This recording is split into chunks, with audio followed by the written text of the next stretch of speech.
the edges and putting some bricks way up in there. And then they can come down. And the bricks can start, well actually you guys can go that way. But you know what I mean.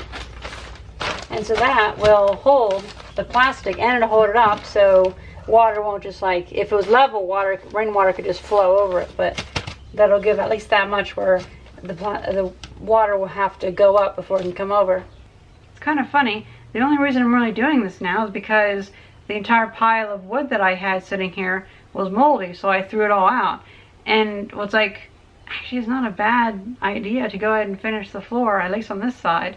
And I'm probably going to actually shift all of the bricks over. I'm going to start in that corner, and then where they meet I'll just slowly move the bricks over. And so they'll all line up from that area instead of trying to meet the two things that I'll have. Now, this plastic is actually recycled because I found it in the trash. I guess they threw it away because the whole roll of it had a couple cuts through it. I'm fine with that though. Like, it turns out to be like 4 or 5 gashes about that long that repeat, and it's fine.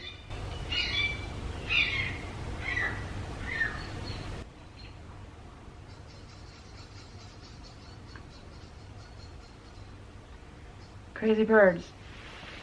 Anyway, because this was kind of the chance to do the floor kind of came out earlier than I expected, my brick problems, the bottleneck of getting bricks has really become obvious, because I need a lot of bricks and we only get maybe like 1 or 2 square meters worth of bricks anytime we get bricks. Now, me and my father have actually made it a thing where every Sunday we go get a load of bricks and then we have lunch or whatever. But still, that would take like a couple months to fill this out. And I want a floor now. So I feel bad for doing it, but I'm going to dismantle the little patio thing that I made next to my brick shed. And I can always replenish those bricks later. But right now, I really need those bricks. And so hopefully that'll help me get a nice big area started.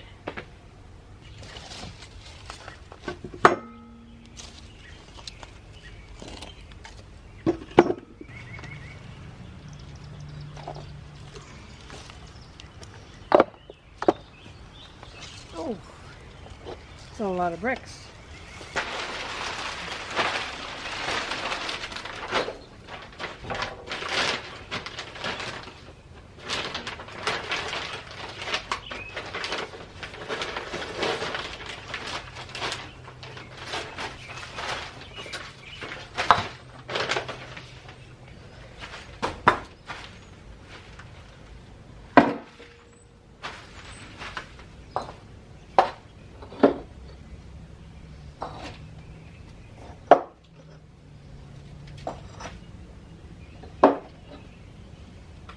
These are some big worms. Throwing them off in the pile of leaves, they'll like that.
So it's been a few days and I got the rest of my bricks cleaned up. We didn't quite have the same number of bricks coming in, because me and my dad decided to go to the scrapyard and find some goodies there. And so then the next couple of times that we had scheduled are gonna kind of be messed up because my dad has to travel and stuff. So I was initially wanting to make this like a long-running episode covering like a month of just getting stuff, but I think it's good enough to end here because I might be getting a lathe and I just kind of want to wrap this up. So I got this cleaned up. We can put those in there. That's like 4 dolly loads. 1, 2, 3, 4. So that's probably like 8 rows of bricks. As you can see, I'm already using it to park my tricycle in here. Oh, and I dug up this. It's a nice mat from it goes in front of a printing press. That's the nice thing about bricks is any dirt that falls on the floor, you can sweep and it helps tighten the bricks up. But I've decided I just have too much wood, because I'm like, all this wood's kind of slowly coming back into the workshop and I can't stack it up for fear of it molding up again. But if I put it up in a wall, then it wouldn't mold because it would have plenty of surface area to dry out. So it looks like I'm going to be moving stuff away from the back wall and finishing that one too when I didn't feel like it, but I might as well. And if I'm going to do that, I should probably remove the stove because it was just a temporary measure and I really don't need it after this because it's getting really nice warm weather, even a bit hot actually. So let's take that brick, move it in here, and then that wood can go right there and we can remove out the furnace and get it all kind of cleaned up and ready for me to put the wood up, and that should get rid of at least this much stuff. Because the problem is I have all that wood drying next to my shed. I have this stuff to still clean. I have this stuff that is clean. I have this stuff that's clean. And I have a little bit more that's been drying. So I have a lot of wood, and I just need to get through it. And plus, I also need to wash all this lumber right here. So it's a lot of complicated, just a lot of different stacks of like clean, dirty, clean, kind of clean. So yeah, I might be getting a lathe. I think that's a good excuse to rework the schedule for a video, definitely.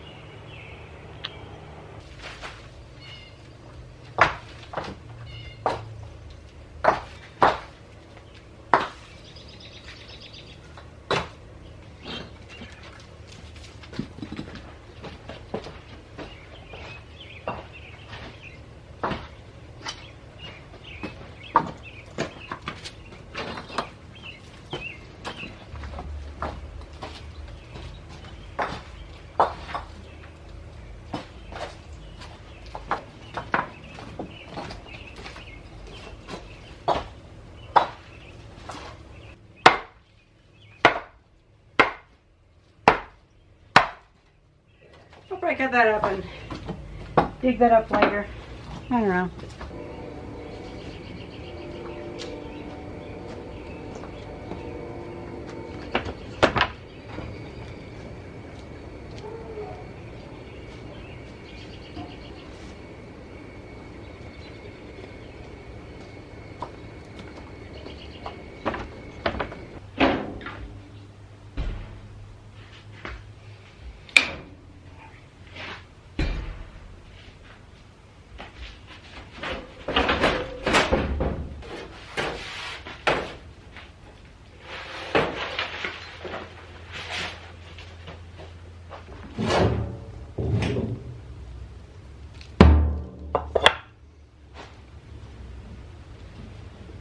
There's actually quite a bit of ash that I have in here. I didn't realize it built up so much over the winter.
That's a heavy one.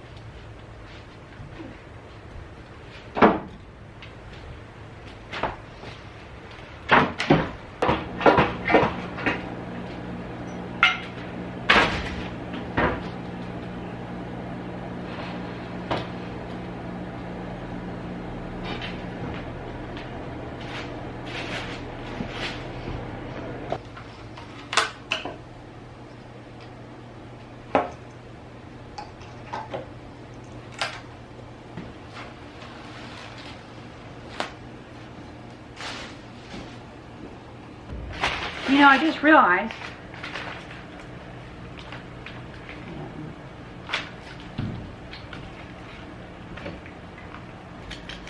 wouldn't these make perfect steps for going up the loft? Like this interior right here, the wood surface will be perfect for steps. Like that. It's pretty enticing, where the term is.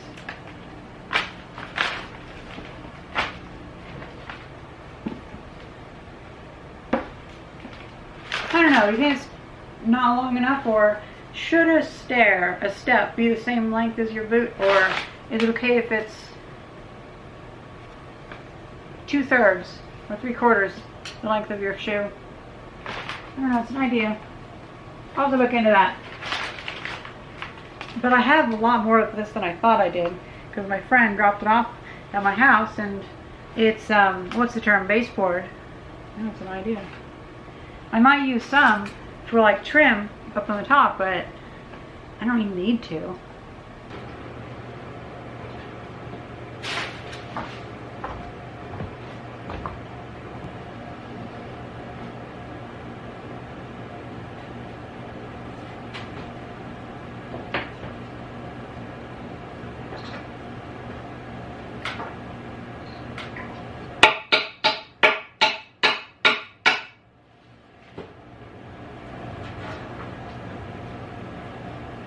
That's kind of cool. An entire knot came out of that wood. And the knots have a lot of like resin in them, as they smell great. Really piney. It's interesting to think this has been in here since 1902, and I'm finally ripping it out.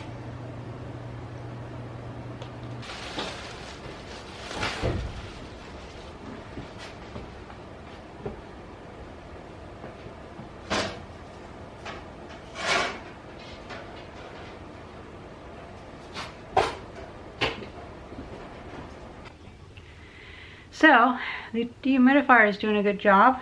It's been raining for like a week straight, and it's 72% humidity. I have it set to 55, but when I get the dirt covered up over there, that'll help a lot.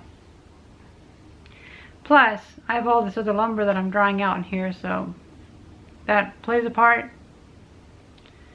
It's really late, and I'm having a hard time thinking of what to say. So I'm going to end up moving that pile of wood, but then we can get started on the back wall.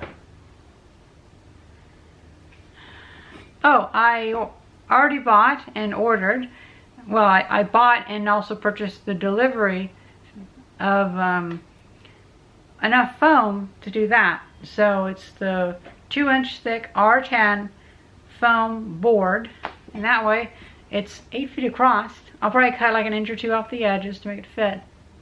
But overall, I'm going to end up with entire sheets of foam stacked up.